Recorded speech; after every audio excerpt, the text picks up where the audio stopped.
두산 퓨얼셀 2024년 3분기 실적을 스루풋 회계로 분석해서 소개하도록 하겠습니다. 매출은 3.8% 증가했습니다만 영업손실이 66.8% 증가했습니다. 가공비 배부 재고자산 회전율은 0.3회전으로 매우 낮은 상태고요. TBR은 2.58로 나오고 있습니다. 그리고 분석 결과 재고자산 매출원가 회계가 불투명하다고 말씀드릴 수 있겠습니다. 또한 두산 퓨얼셀에 대한 뉴스로 납품 2월에 적자 쓴맛 4분기 반전 노린다. 제가 물음표를 붙여봤습니다. 분석해봐도 반전은 안 될 것 같아요. 강민경, 비즈와츠 영업손실 30억 원. 이건 3분기만 취재한 내용입니다. 증권가 컨센 94억 밑돌아 매출 공백의 고정비 부담은 올라가고 영업이익률은 9.4% 하락했다. 수소시장 확대는 긍정적으로 4분기 매출 집중이 예상된다. 이렇게 얘기를 하고 있네요. 지난해 청정 수소 발전의 의무화 제도 CHPS 칩스는 아니고 이런 게 있는 말인데 일반 수소 입찰 시장에서 낙찰받은 물량이 4분기부터 본격적으로 납품되는 만큼 연간 실적 개선은 가능하다는 게 회사 측 설명이다. 그리고 두산 퓨얼셀은 신사업에도 공을 들이고 있다고 얘기하고 내년부터 양산 예정인 발전용 중저온형 고체 산화물 연료전지 SOFC는 한국수력원자력과 실증을 진행 중이다. 이렇게 소개를 하고 있네요. 그리고 지난 8월 달에 두산 퓨얼셀이 중국 내 최대 규모 에너지 및 전력 설계 조달 시공 EPC 기업인 차이나 에너지 엔지니어링 공사 CEEC 서북지역 본사와 전략적 상호 협력을 위한 업무 협약을 체결했다. 이렇게 되는데 이거 좀 바람직하지 않다고 저는 개인적으로 보는 입장이고요. 먼저 원가회계 손익으로서 매출이 1,500억 원대로서 3.8% 증가했는데 가공비 배부 재고 자산은 무려 34.4%가 증가했습니다. 매우 바람직하지가 않습니다. 매출이 3.8%뿐이 안 늘었는데 10배 가까이 그 재고가 늘었다는 것은 그것은 이거 재고 관리에 문제가 있다. 이렇게 봐집니다. 매출 원가가 더 올랐죠. 7.9%. 그래서 매출 총이익은 마이너스 9.9%고요. 판매 관리비를 줄였습니다만은 영업이익은 25억 6천만 원으로 전년보다 40.8%가 감소한 것으로 결산을 했습니다. 영업이익률 1.3% 하락했고 원가 생산성도 0.01포인트 하락했습니다. 매출액의 3배에 달하는 공비 배부 재고 자산은 악성 재고라고 할 수 있겠습니다. 스루풋 회계로 분석한 결과를 말씀드리면 매출에 비례하는 매출 재료비는 822억 8천만 원으로서 6.4%가 증가했습니다. 매출 증가율보다 더 증가했기 때문에 2.5%. 여기서 우리는 원재료 가격이 상승했다라고 1차 추론을 해볼 수 있겠어요. 스루풋 금액상으로는 0.9% 증가했습니다만 스루풋 율로는 1.3% 하락했습니다. 마진율부터 마이너스가 됐죠. 운영경비가 16.7%나 또 크게 늘었습니다. 그래서 그 결과 TOE 생산성은 0.66으로 전년보다 0.1포인트가 하락했습니다. 스루풋 영업 손실은 354억 원으로서 손실이 전년도 동기보다 66.8%가 영업 손실이 증가했습니다. 자, 이렇게 그 원가회계 영업이익하고의 차이가 무려 380억, 실질적으로는 적자란 얘기죠. 이 두산 퓨얼셀이 원가 회계 손익과 스루폿 회계 손익과의 극명한 차이를 보여주는 예라고 할 수 있겠습니다. 원가 회계 손익은 흑자이나 이는 재고 증가에 의한 재고 이익일 뿐입니다.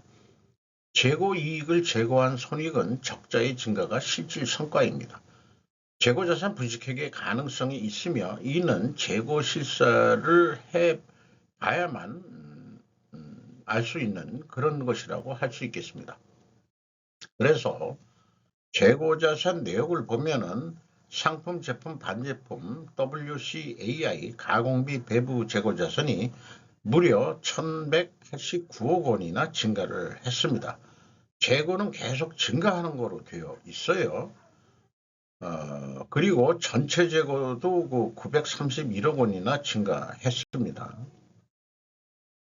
그리고 그 수주사항이 좋다 얘기하는데 기초가 2조 6천억 원이나 됩니다. 그런데 여기에는 장기 유지보수 서비스라는 거가 수주에 집어넣어도 되는지 그거는 저는 합리적이지 않지 않느냐. 어쨌든 이 단기 증감을 하고 매출 계상을 해보면은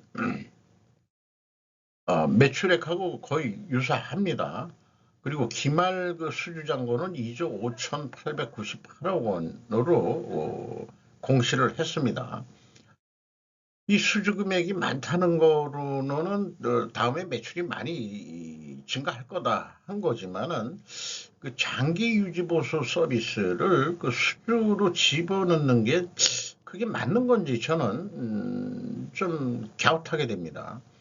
그리고 그 1,500억에 대한 그 주요 매출처를 보면은 삼천리 ES라는 데가 있고 한국종합기술이 있고 한국서부발전이 있고 한국수력원재력이 있어요. 이 서부발전이나 수력원재료는 이 유지보수 매출이 아니겠는가? 기타도 물론 있습니다만은 그리고 이게 한국종합기술은 그 전국 그 쓰레기 소각장 그 기술을 가지고 있는 그 소각로 이거로 소개가 되어 있습니다만은 전형적으로 그 노조 출신들이 운영하는 회사로 그렇게 소개를 해가지고 현재 야권과 야합을 해가지고 전국을 그 쓰레기 소각장을 만들어가지고 전국을 이 다이옥신인가 이런 거 공기를 아주 망치려고 작정하는데 이 기여를 하는 그런 회사라고 소문이 나 있는 것으로 저는 그렇게 이해를 합니다. 이 회사는 제가 그 조직에 있을 때도 한번 거래가 있었는데 그 무슨 롤을 만들었는데 실패했어요. 결국은 실력이 안 된다는 얘기죠. 비용의 성격적 분류 내용을 분석을 해보면은 재고자산의 변동 그리고 B를 재고자산 매입액으로 했으면은 이 퓨얼셀은 재고자산의 변동 범위가 전체 재고자산을 의미하게 됩니다. 이거에 대해서는 조금 비판적인 의견을 다음 장 정도에 말씀드리겠습니다. AB를 더한 MC 매출원가 재료비는 442억 8천만 원으로서 14.5%가 줄었습니다. 그리고 운영경비는 16.7%가 증가했습니다. 이 운영경비에서 그 판매 관리비를 뺀 766억 원이 공장 가공비가 되겠는데 27% 증가했고 가공 비율은 0.9% 상승했고 재료 비율은 0.9% 하락한 것으로 그렇게 분석이 됩니다. 그래서 여기에 의해서는 원재료 가격이 하락했다고 2차 추론이 되는데 1차 추론과 모순이 됩니다. 이런 1차와 2차가 모순이 되면은 시작부터 안 좋다. 이렇게 좀 얘기할 수 있겠고요.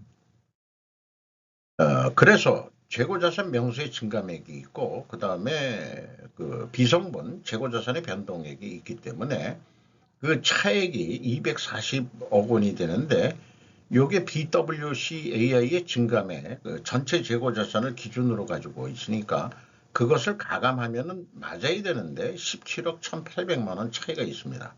이것이 무엇인지는 추적할 단서는 없습니다. 이것만큼 재고자산 회계가 불투명하다라고 말씀드릴 수 있겠습니다. 따라서 PQ 총 제조 비용도 240억 차이가 나는 거고요. PQ 생산 재료비도 차이가 똑같이 납니다. 그리고 현금 흐름표는 적어도 맞아야 되는데 현금식으로 읽어보면은 현금이 941억 원이 나갔다면은 재고가 941억 원이 증가해야 되는데 931억 원뿐이 증가를 안 해서 약 10억 원의 현금이 어디로 날아갔느냐 이렇게 물어보면은 그게 재고자산 평가손실이 돼야 되는데 거꾸로 환입을 잡았어요. 이게 좀 뭐가 이상하다 이게요. 이게 거의 유사한 것 같지만은 자관 18억 9,300만 원. 요거는 그 현금 흐름표에서 가져온 금액이기 때문에 현금 흐름표는 그 현금 수지를 딱 맞춰 놓은 거기 때문에 이게 마이너스라는 게 그 환입을 잡았다는 얘기거든요. 그래서 결국 한 약 19억 원의 그 현금 차이도 있습니다. 이것도 추적할 단서가 없습니다. 작년에는 맞았어요. 그러면은 올해는 분명히 뭐가 잘못된 거다라고 우리는 판단할 수 있습니다. 주요 운영 경비는 인건비가 313억 원이 집행이 돼서 9.3% 증가했고 직원 수는 62명이 증가했습니다. 대신 평균 임금은 7,980만 원으로 예상이 되고 3.6% 하락할 것으로 보입니다. 저임금 신입사원들이 들어와서 전체 평균 임금을 내렸다 이렇게 판단이 되네요. 외주 가공비가 59.8%나 크게 증가했고요. 지급 수수료는 6.6%가 감소했습니다. 경영평가 지표로서 소수점 한 자리로는 재고 회전율이 동일한데 두 자리까지 보면은 7.8% 재고 회전율이 하락을 했고 수료분율도 하락을 했습니다. 그리고 이자 부채 레버리지율이 5%더 차입금이 늘었습니다. 두 가지 지표가 동일 방향으로 하락했기 때문에 투명하게 가정을 일단 합니다. 이것을 입증하기 위해서는 원재료 가격이 상승해야 되고 판매 가격은 수주 판매 가격은 인하가 됐다는 게 입증이 돼야 되고 또한 필연적으로 존재할 다른 결과 증거는 수량에 의한 것으로도 산출을 해봐야 됩니다. 그래서 재고자산 변동 범위가 만약에 지금 전체인데 이것이 이제 반대로 그 재고자산의 변동 범위 기준을 WCAI로 가공비 배부 재고자산으로 한다면은 총 제조 비용이 비왜곡이 될 것이다. 왜냐하면 원재료 증감액 이중 산입이 방지되기 때문이다. 필연적으로 존재할 다른 결과는 매출원가 및 영업이익이 합리적으로 산출이 될 것이다. 이렇게 말씀드릴 수 있겠습니다. 그리고 전체 재고자산을 재고자산의 변동 범위 기준을 가져가고 있는 회사를 저는 재정원가 회계를 잘못 배운 기업들이라고 공격을 좀 해봤으면 좋겠습니다. 그래서 뭐 이런 설명을 제가 쭉 한 내용을 한번 좀 화면을 정리해서 읽어봐 주시면 좋겠고 어쨌든 합리적인 재고자산의 변동 범위는 가공비 배부 재고자산이 돼야 된다. 이런 말씀을 좀 드릴 수 있겠어요. 그래서 원재료 가격이 상승했느냐 알 수가 없습니다. 회사는 공시 대상 기간 중 사업의 수익성에 중요한 영향을 미치는 원재료의 가격 변동은 없습니다라고 얘기를 했어요. 그리고 제품 가격 추이는 단가로 나온 건 아니다 해가지고 제품 가격 추이도 알려주질 못하고 있습니다. 그럴 수 있는 건지 그냥 매출액 나누기 그냥 설치 수량 그거 하면은 단순 평균 단가는 나오는 거 아닌가 모르겠어요. 그래서 분석의 한계는 1, 2차 출원이 모순이 되죠. 그리고 이제 가정으로서는 순방향이기 때문에 투명하게 가정을 하는데 이걸 또 입증하려면 원자력 가격이 상승해야 되고 수주 판매 가격이 하락해야 되는데 입증 결과는 검증 불능으로 되죠.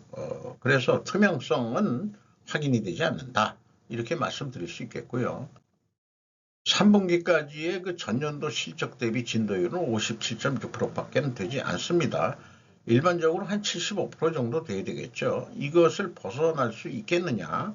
그것이 문제인데요. 요거는 이제 결정론적 사고방식과 확률론적 사고방식에 대한 소개 내용을 좀 말씀드리고, 그래서 저는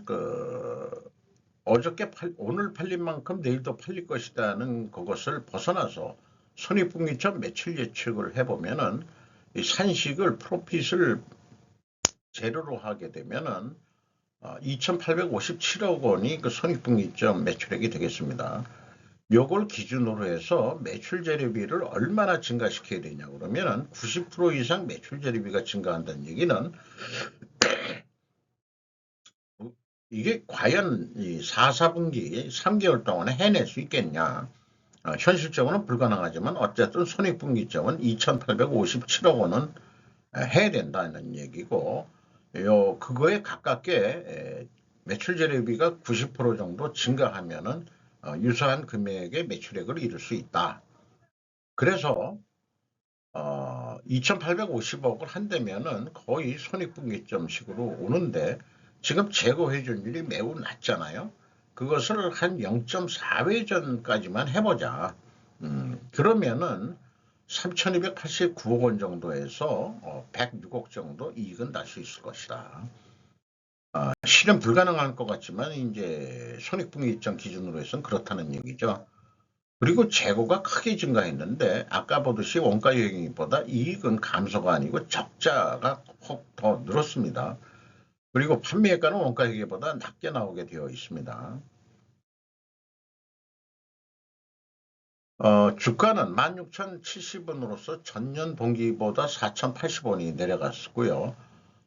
그럼에도 불구하고 PBR은 2.58로 그래도 높은 상태를 유지하고 있습니다. 주주는 두산 에너빌리티가 30.33% 지분을 가지고 있고 외국인이 12.12% 지분을 가지고 있습니다. 구독, 좋아요 부탁드립니다.